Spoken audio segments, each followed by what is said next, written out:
Estimados irmãos e irmãs, celebramos o 16º domingo do tempo comum e estamos escutando o Evangelho de Marcos todos os domingos. E estamos seguindo o Evangelho de acordo com aquilo que o autor sagrado, o evangelista Marcos, escreve. No domingo passado, nós ouvimos o Evangelho, o trecho do Evangelho em que Jesus enviava os apóstolos em missão. Se recordarmos, há 2 domingos atrás, o início do capítulo 6, Jesus chamou os apóstolos, escolheu pelo nome esses apóstolos. No domingo passado, ele envia os apóstolos, e ele envia fazendo algumas recomendações, dizendo o que é necessário para o caminho, o que é necessário fazer, como o apóstolo deve estar preparado para enfrentar a hostilidade, por exemplo. Se você entrar numa casa e você não for bem aceito, então sacuda a poeira dos pés contra eles e siga adiante. Então Jesus apresentou as recomendações. Hoje, dando continuidade, os apóstolos foram para a missão. Então, conforme o mandato de Nosso Senhor, os apóstolos saem e vão pregar. O evangelho de hoje inicia dizendo o retorno desses apóstolos. Então, começa o versículo 30. Os apóstolos reuniram-se com Jesus e contaram tudo o que haviam feito e ensinado. Então, é o retorno daquela pregação. Então, os apóstolos voltam animados por causa dos frutos, dos resultados que o anúncio e a pregação havia causado. Então eles voltam bastante animados, entusiasmados, sobretudo porque parece-me, pelo que o Evangelho nos diz, que o resultado foi bom. Porque se nós formos num outro texto do Evangelho, de Lucas capítulo 9, quando Jesus envia os apóstolos para uma missão, e os apóstolos vão para um território dos samaritanos, que os samaritanos e os judeus tinham um certo conflito, e isso já desde o Antigo Testamento. Quando eles vão para o território dos samaritanos, pregam e não obtêm o êxito na pregação, quando os apóstolos voltam, eles contam para Jesus, e aí 2 dos apóstolos de Jesus, que são de um temperamento mais forte, né, o Tiago e João, eles se voltam para Jesus e dizem: Senhor, queres que mandemos descer fogo sobre aquela cidade? Ou seja, vamos destruir aquilo, já que eles não se converteram. Jesus diz: calma. Então, esses 2 apóstolos são bastante afoitos, com sangue fervendo. Não deu certo, bota tudo no chão. Então, o que me parece, a partir da leitura do Evangelho, é que o fruto dessa pregação foi bom, porque os apóstolos voltaram contando tudo aquilo que eles haviam feito e ensinado. O resultado foi bom. Aí Jesus, vendo tudo aquilo que os apóstolos contaram, Jesus diz: vamos então para um lugar deserto, afastado, para descansar um pouco. Já que o trabalho foi realizado, agora vamos para um descanso. Porque é necessário o descanso. Faz parte da necessidade humana descansar, parar um pouco. E havia de fato tanta gente chegando e saindo, que eles não tinham tempo nem para comer. Então, foram sozinhos de barco para o outro lado, um lugar deserto e afastado. Então, eles entraram numa barca e foram atravessar para o outro lado da margem. Quando a multidão viu que eles foram para o outro lado, o que a multidão fez? A multidão correu por fora para chegar primeiro que eles lá. E de fato chegaram.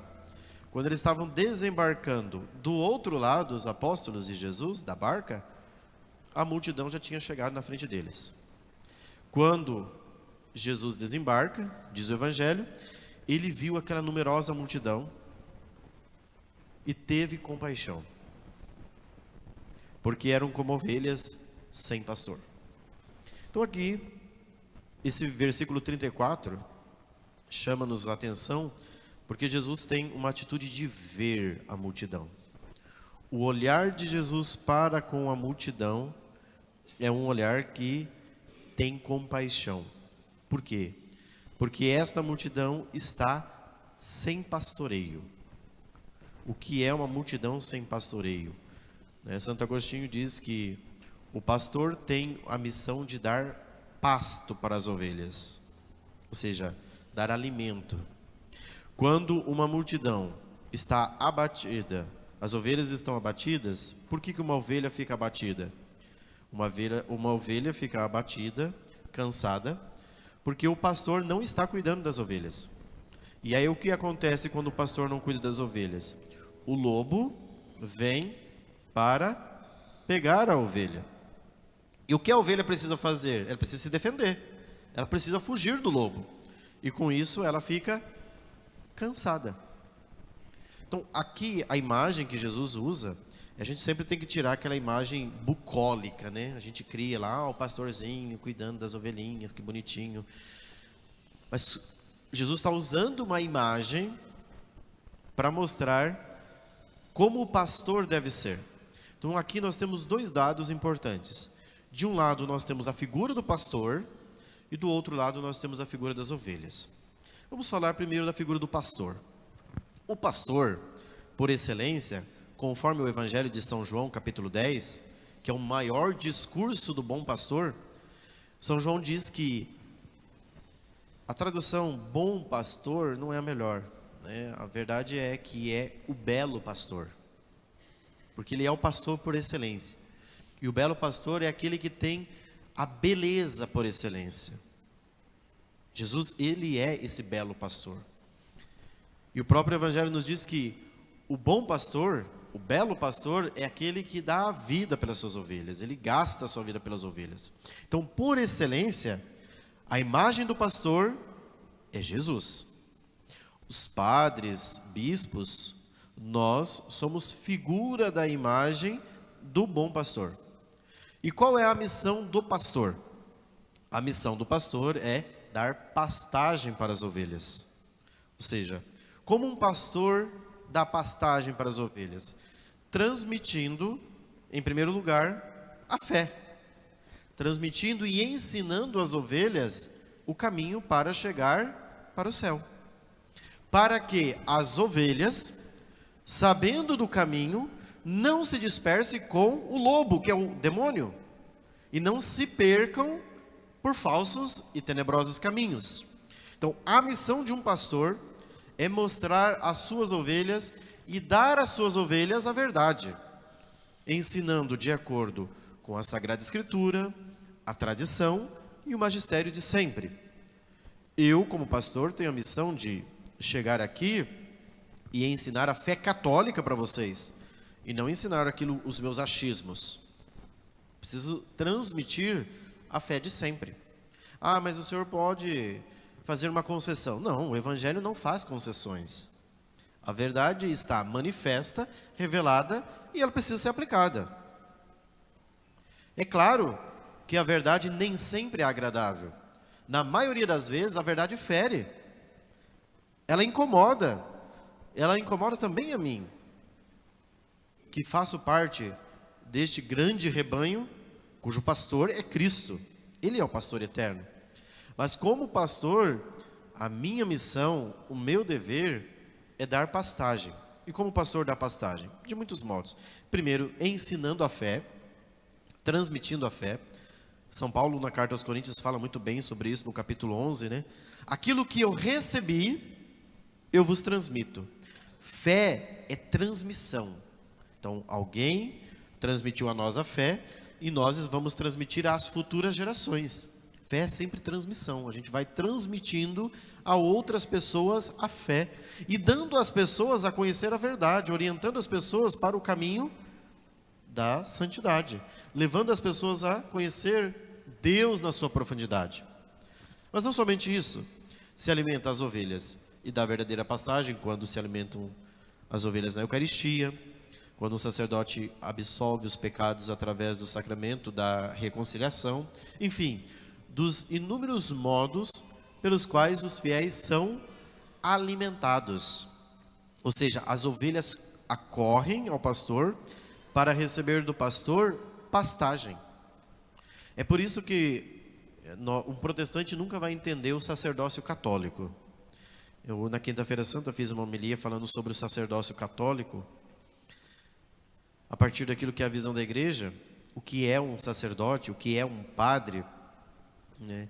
Um protestante nunca vai entender o que é o sacerdócio católico, porque nem os católicos entendem, nenhum padre não se entende. O Papa São João Paulo II, quando ele completou 50 anos de padre, sacerdócio, em 1996, ele escreveu um livro intitulado Dom e Mistério. E nesse livro ele fala sobre o sacerdócio. Imagina, 50 anos de vida sacerdotal. E ele diz que um padre, ele é um mistério para si mesmo.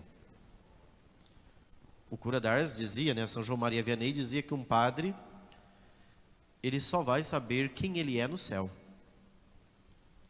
Por quê? Porque nós não temos dimensão do que é o sacerdócio católico. O sacerdócio católico, o que é? É a transmissão do sacerdócio de Cristo. O sacerdócio que eu tenho, que eu exerço, não é meu, é de Cristo.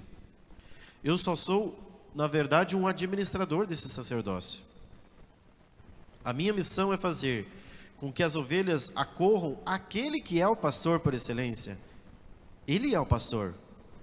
Eu só sou um pastor que está a serviço do eterno pastor, que é Cristo. Porque as ovelhas precisam ir para Ele, porque as ovelhas precisam escutar a voz dEle. E eu somente sou, como o próprio João Batista diz, uma voz a gritar no deserto. Mas a palavra por excelência é Ele. Ele é aquele que direciona, Ele é aquele que conduz, Cristo. É a Ele que nós precisamos escutar. É a Ele que nós precisamos ouvir. E quando a gente contempla o sacerdócio católico, tem uma coisa assim que não sei se vocês já participaram de uma ordenação sacerdotal. Mas a ordenação sacerdotal, ou seja, o dia em que o padre se ordena, a graça que ele recebe é consagrante, através do sacerdócio que é transmitido pelo bispo a ele, para participar do munus sacerdotal de Cristo, que não é dele. Ou seja, participar, o que significa a palavra munus? A função de Cristo. E qual é a função de Cristo? Salvar. A partir da ordenação sacerdotal, um padre ele passa a se unir a Cristo e deve exercer a sua função, o seu munus, para salvar as pessoas, para retirá-las da ignorância, para retirá-las do pecado, para conduzi-las à salvação. E é por isso que no dia da ordenação, acontece dentro dos ritos da ordenação, um rito muito interessante, que é o rito da unção das mãos, na qual se derrama o óleo sobre a mão do sacerdote e unge a mão do sacerdote. E o bispo profere então uma oração no momento em que a mão do sacerdote é ungida. O que aconteceu com aquele padre no momento da unção sacerdotal? Não sei se vocês conhecem a vida do São Padre Pio de Pietrelcina. São Padre Pio, ele tinha os estigmas de Cristo. Ele trouxe durante 50 anos no corpo dele os estigmas de Cristo. Então ele tinha 2 feridas na mão, uma no lado e 2 nos pés. Ele foi um sacerdote que viveu agora no século XX. Portanto, está próximo de nós. Morreu em 1968. Quem o canonizou foi São João Paulo II. E o Padre Pio, ele trazia aquilo que de alguma forma todos nós padres trazemos, de maneira invisível. O Padre Pio tinha de maneira visível. Foi o único padre na história da igreja, imagina, nesses 2000 anos de história, que trouxe as marcas do Cristo no próprio corpo. O corpo dele está incorrupto até hoje. No ano da misericórdia, o Papa Francisco até levou o corpo dele para Roma, e por conta de que o Padre Pio gastou sua vida dentro de um confessionário. Padre Pio, gente, o que o Padre Pio tinha de extraordinário? Nada. Ele não era um excelente pregador. O que o Padre Pio fazia? Gastava sua vida no confessionário.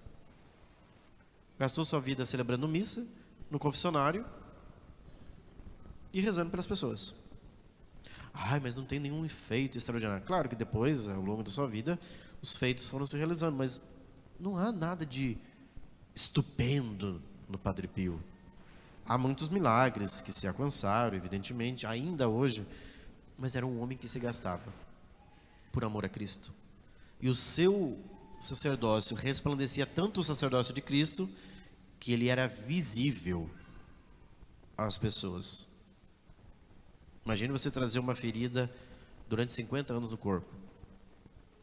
Só que aquilo não tinha mau cheiro. Segundo aqueles que conviveram com o Padre Pio, exalava um perfume. E no momento exato que ele morreu, cicatrizaram as feridas. O Padre Pio foi um milagre. O Padre Pio é para nós padres um testemunho eloquente do que é um sacerdote. Quando a gente vê então um sacerdote, e aqui eu não estou falando para gabar aquilo que eu sou, nossa, ele está... Não, porque como eu disse, o sacerdócio não é meu. É aquilo que São Paulo diz: trazemos um tesouro em vasos de barro. Eu sou um vaso de barro, mas eu trago um tesouro que é Cristo. Ele é o tesouro. Eu não sou o tesouro. O tesouro é Cristo. Eu sou um vaso de barro insuficiente que trago o sacerdócio de Cristo. É por isso que um protestante não consegue entender um padre. Porque um padre é um mistério para si mesmo, o que dirá para os fiéis. Um padre, nós só saberemos o que ele é no céu. Então, o sacerdócio, ele é de Cristo, não é meu. E como pastor, eu tenho a missão de dar às ovelhas pastagem, para que elas sejam alimentadas e possam chegar ao porto seguro que é Cristo. Encerrado esse ponto do pastor, passemos para a multidão, para as ovelhas. Jesus olha para as ovelhas e as vê abatidas, tristes, cansadas. Por quê? Porque as ovelhas estão sem proteção, sem cuidado. Caríssimos, duas coisas fundamentais. Quando a gente tem um padre que nos transmite a fé católica, louve a Deus e agradeça. Quando nós temos um sacerdote que fragilmente, por suas limitações, por sua ignorância, não nos transmite a fé de sempre e ensina muito axiologismo, rezemos por ele. Mas não falemos mal. Por mais insuficiente que aquele sacerdote possa ser, porque ele é um vaso de barro, lembre-se sempre, ele traz dentro de si um grande mistério. Porque a nossa tendência natural é dizer: ai meu Deus do céu, esse padre não vale nada, não presta. Não, por mais que eu estou vendo um vasinho de barro, ele está escondendo o mistério que tem dentro dele, que não é dele, é Cristo. Porque isso ele recebeu através da graça sacramental no dia da sua ordenação. Então, aprendamos a amar o sacerdócio católico. Ovelhas precisam isto. Por mais, ai meu Deus, esse pastor parece que não nos conduz, não nos dá pastagem, a gente come e fica com fome, né? Porque ele não nos dá comida com sustância. Reze por ele. Graças a Deus nós temos um sacerdote, por mais insuficiente e limitado que ele seja, Deus seja louvado. A gente precisa amar isso. Porque no céu, como disse São João Paulo II, São João Maria Vianney, nós entenderemos o que é um sacerdote. E quando nós entendemos no céu o que é um sacerdote, o próprio Cura d'Ars dizia, né? Se nós compreendêssemos o que é um sacerdócio aqui nesse mundo, o que aconteceria conosco? A gente morreria. Do quê? De espanto? Não, de amor, diz São João Maria Vianney. Nós morreríamos de amor. Como um miserável pode trazer um tesouro dentro de si? Isso é benevolência de Deus, é beneplácito. Como que um miserável, que não vale nada, às vezes, a gente diz, como ele pode trazer esse mistério? E a gente diz, São João Maria Vianney, morreríamos de amor, por ficarmos estupefatos pela grandeza daquilo que ele traz. Então, que nós possamos olhar para o eterno pastor, e quando sentirmos abatidos, cansados, porque estamos correndo do lobo, correndo do pecado, tentando fugir e não encontramos a misericórdia no sacramento, e não encontramos alimento na doutrina que não nos é transmitida, peçamos: ó pastor eterno, envie-nos pastores segundo o vosso coração. Padres que correspondam à vontade de Deus e sejam capazes de doar a vida como o Padre Pio. Para nós padres, eu sempre costumava dizer lá no seminário, e Jonas é testemunha disso, o seminarista que aqui está, que um padre, ele precisa sempre colocar a sua vida ao lado daquele sacerdote que deram certo. Porque senão a nossa tendência, nossa, o Padre Rogério é melhor que o Padre Cicrano, que está aqui entre os réis mortais. Daí o cara estaciona, né? Então, não posso fazer isso, porque senão isso eu caio no orgulho e na soberba. Então eu coloco a minha vida do lado da vida do Padre Pio. Porque o modelo de padre é o Padre Pio, é o cura d'Ars. Aí quando você olha, nossa, o Padre Pio está lá em riba. O cura d'Ars também. E eu estou aonde? Lá embaixo. E a meta é chegar lá. Assim que a gente precisa fazer. Porque senão a gente fica dando aquele voo da galinha, né? O voo da galinha do puleiro para o chão. Não sabe fazer mais nada. A galinha sobe para o puleiro e do puleiro para o chão. Só, coitada. Nós não somos chamados a ter voos de galinhas. Nós somos chamados a ter voo de águias. Porque as águias voam alto e vêm longe. Assim também os cristãos. Pare de ficar comparando. Olha, eu sou melhor que a minha companheira que está aqui do meu lado. Aí você fica se comparando com as pessoas que estão do teu lado, você fica só na merda. Essa é a verdade. Então você precisa olhar, eu preciso ser como Santa Teresinha. Ah, mas Santa Teresinha é freira, então não dá, porque ela tinha a vida clausurada. Então você precisa ser como Santa Zélia, a mãe de Santa Teresinha. Precisa ser como São Luís, Martã. Então olhe para os santos casados, se a sua vocação é casada. Para você não ficar se comparando com aqueles que não querem nada. Porque daí, ó, assim, comparando com as pessoas que estão lá no mundo, nossa, eu estou bem. Aí a gente fica ali estacionado, tíbio e não cresce. Então não dá para a gente se comparar com pessoas que estão no caminho conosco. Olhem para aqueles que deram certo, aqueles que voaram longe. Senão você fica só voando do puleiro para o chão, do chão para o puleiro, e fica nessa vocação de galinha. Nós somos chamados a ter uma vocação de águia. Ou seja, a águia voa alto, voa longe. Nós fomos feitos para o infinito, para Deus, para o céu. E portanto, não dá para ficar voando do puleiro para o chão e do chão para o puleiro. É preciso voar para as alturas. Porque Deus nos chamou para a felicidade completa, o céu.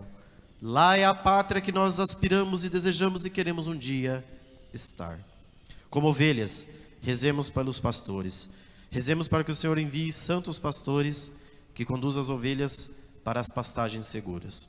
Se nos faltar pastor, lembre, por mais miserável, estou vendo um vaso de barro feio que dói, né? Aquele vasinho tudo escangaiado. Mas naquele vasinho, por trás dele, tem um tesouro, um mistério, que é Cristo.